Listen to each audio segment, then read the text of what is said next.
Hi, Julian here from PopcornFX. In this video I will show you how to animate a value to reach a target. So we will recreate this effect where I have an effect attribute here, so this value is exposed to the game engine, and whenever I change this target value, there is a node in there that targets this value and progressively reaches it depending on a given speed. So this is very useful for animation if you have different states you want to switch between. So let's dive into this. I will start with an almost blank effect with the draw screen number helper node that allows me to display a value on screen. So first thing I'll do is expose an attribute to control my target. So I'll add an attribute of type float, select this, I'll make it a slider with a min, a max, and a max value of 3, but it could be pretty much anything, and a default value of 0. So I'll grab that attribute, drop it in my graph, set it to run at evolve, so it's evaluated each frame, and if I wire it into my draw screen number node, you can see that whenever I move that slider, I get the value properly updated there. So next thing I'll do is drop a billboard node to display a dot, and I'll move that dot based on the target attribute. So I'll wire the target into a construct vector 3D on the x-axis, wire that into a local position to world node to get proper transforms.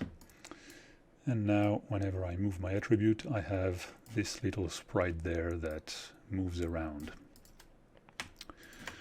So I will actually group all that into a helper node that will take care of the display,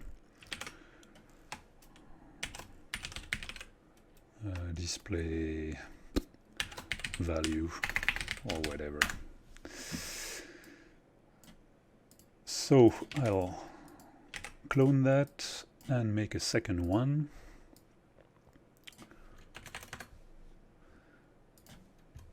So this second one will be the one I'll be changing for my smoothly moving value that will move towards the target.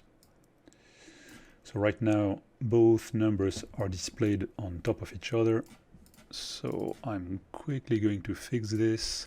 If I select the draw screen number, I will reset the up offset and click on this little button, which allows me to auto-export this property to the parent graph.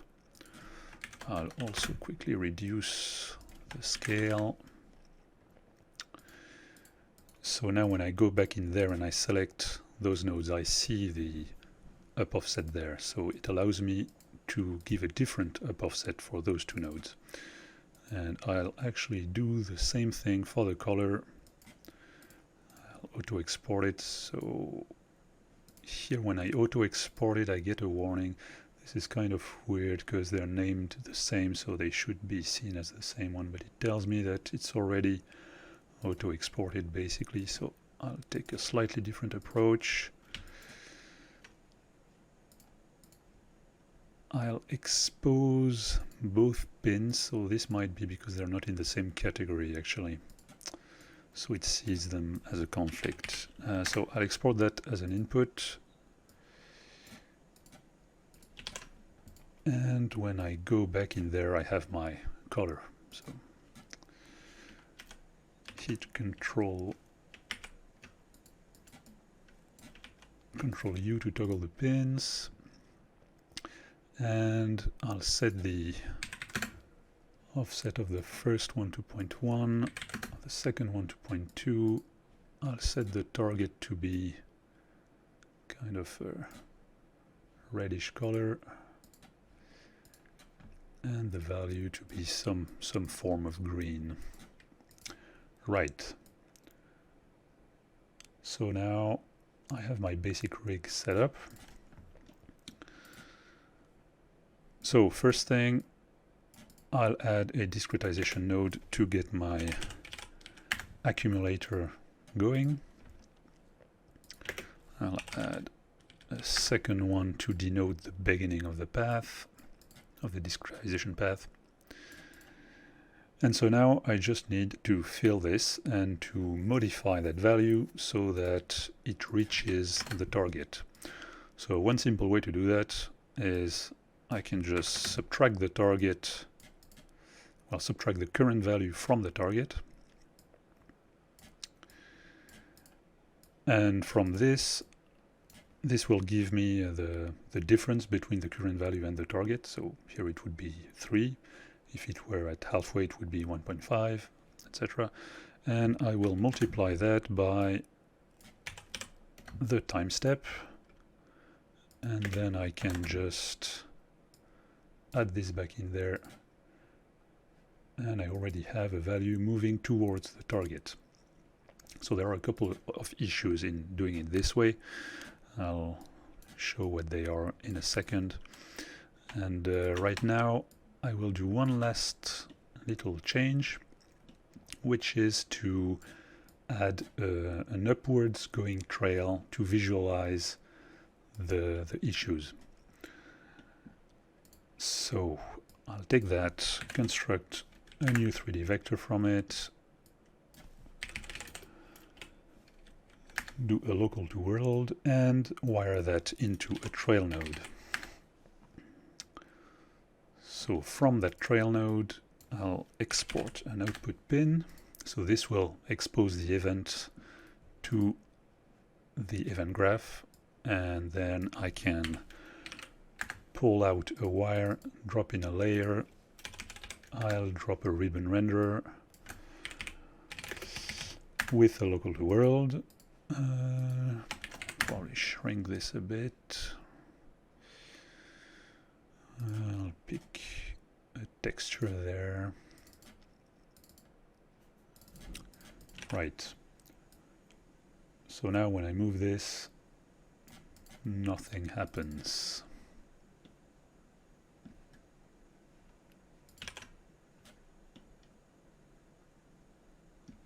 Oh, that's because I broke it by rewiring it here. Right. So I can see a trail, and this trail is lying flat on the XZ plane. So I will change that by offsetting the position of the particles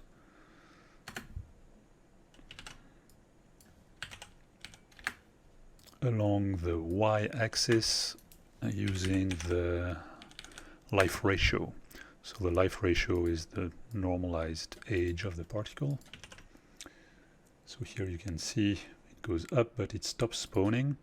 So this is simply because my trail is set up to be distance-based, so when the particle doesn't move or doesn't move enough, it doesn't spawn anything. So I'll switch the trail to time-based, and here it will continuously spawn child particles. So I'll set it to spawn a bit more. Right. So now I can much better visualize the trail. Actually, I'll make it go a bit further up and scale that by 3, just so the X and Y values are the same. Right. So this is a first basic version, which looks kind of okay, except if it never really reaches the target, because every frame when it advances, it takes the remaining distance and it moves only a fraction of that. But it moves a fraction of that because it's using the scene DT, and the scene DT will usually be lower than 1, because your simulation will run hopefully higher than 1 FPS. However, if we add a speed in there, so if we multiply the time step by something bigger, so let's say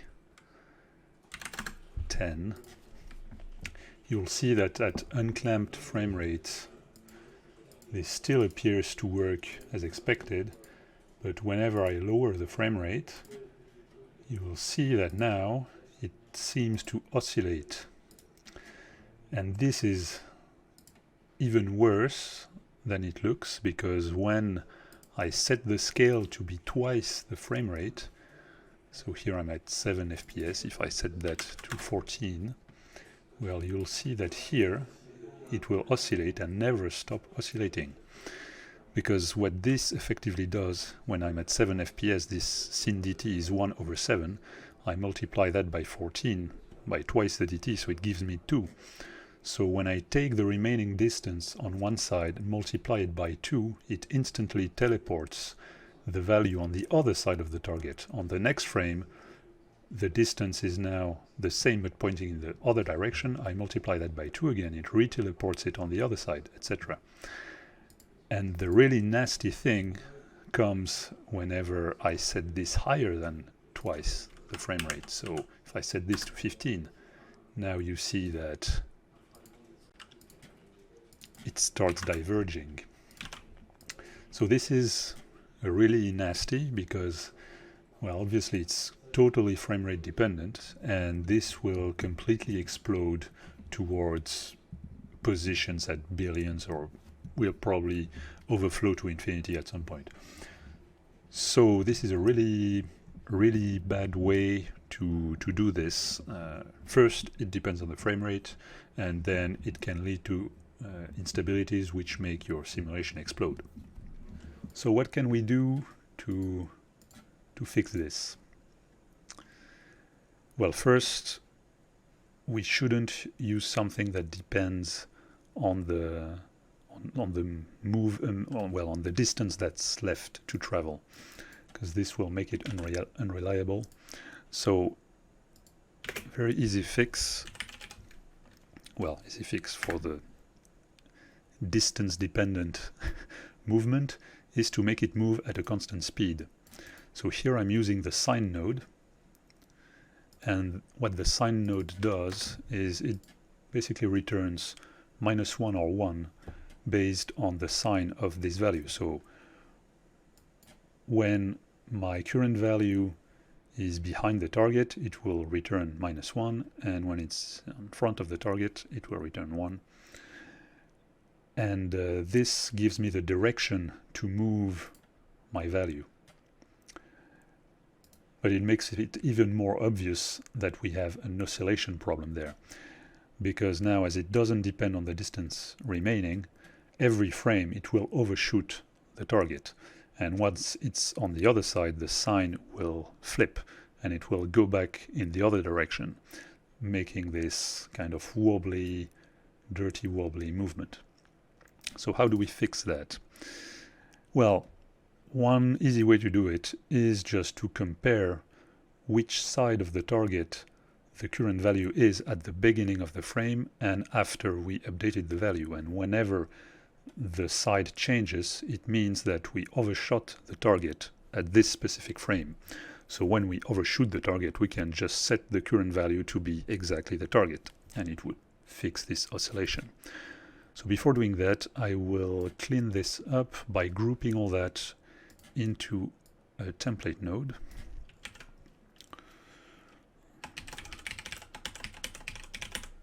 AnimateToTarget seems like a reasonable name. So when I go in there, yeah, I exposed the speed, so I'll change the automatically assigned name to be speed. I'll change that to be target. And so now I will compute the side, which side it's on again. So I just copy paste this and compare it to the target.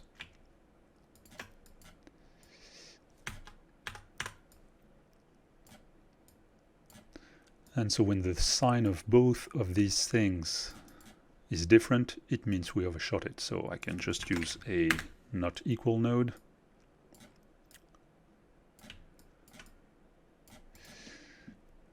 and then I'll wire that into an if node.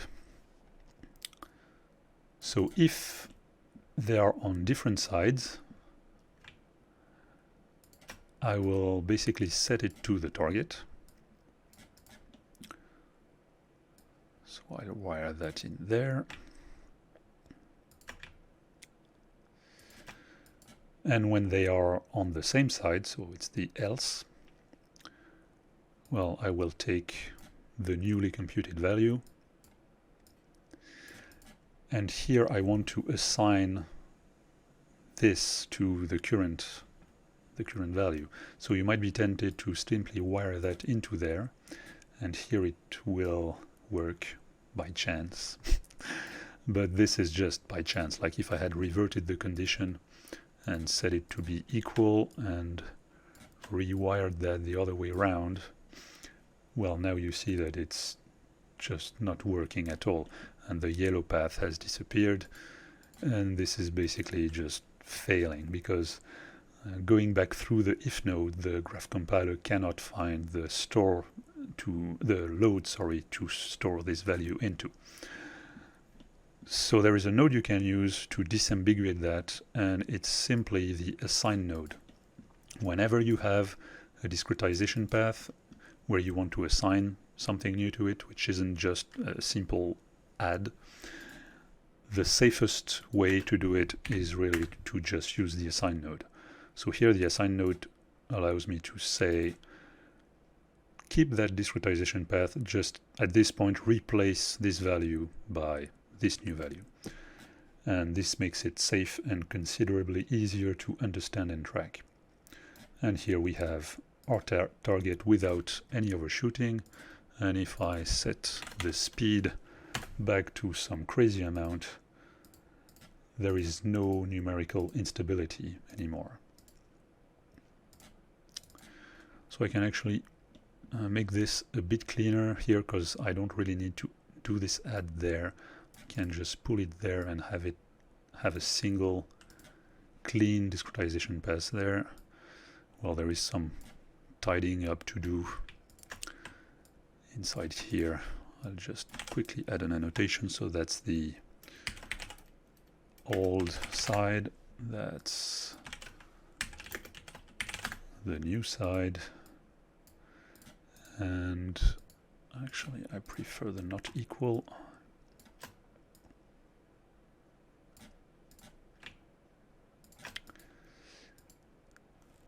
And this is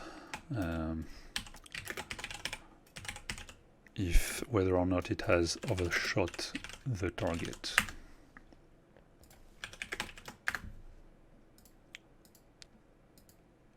So there is one last little detail to tackle.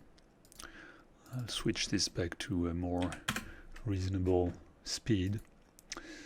So you'll notice that whenever I reset the effect, my initial value starts at 0. Well, this is simply because here in that discretization path I set the initial value to be 0. So yeah, it starts at 0. If I were to set this to 1, it would start at 1.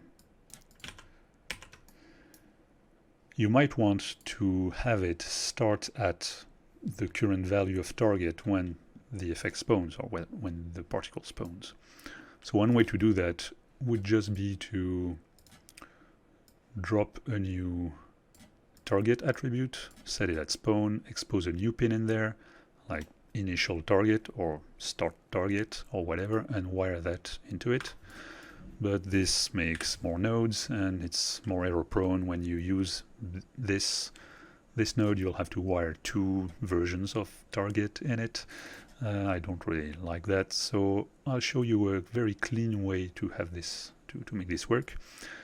If you take target here, which is a value at evolve, simply because we wired in something that's at evolve, well, you can pull a wire there and drop the EvaluateAtSpawn node. And the EvaluateAtSpawn node is the only node that takes an evolve value and that will output its spawn value. So it will evaluate whatever graph is plugged in there at spawn time. So when I wire this as the initial value, actually there's a small display bug here. The editor should display this wire blue because this is a spawn value now. But if I wire this evaluate.evolve in there and I reset, you can see that whatever my attribute value is, now the effect will always start with this value. So pretty neat trick to use. Also the icon just uses the assign node icon. That's a placeholder. We really need to make a few icons that are missing, this one being one of them. And last little detail here, I'm using the scene.dt, and this will actually prevent some features from working, so you might want to use effect.dt instead. So let me show you why. So here apparently there is nothing that changes, but there is a new feature in, I think since 2.7, yeah, I think it's since 2.7, where you can set a custom timescale for effect instances. So this allows you to do per effect instance slow motion. So here when you select the root scene node in the scene properties, you have the last spawned effect timescale. So if I set this to 0.1, well, you see here that it moves much slower.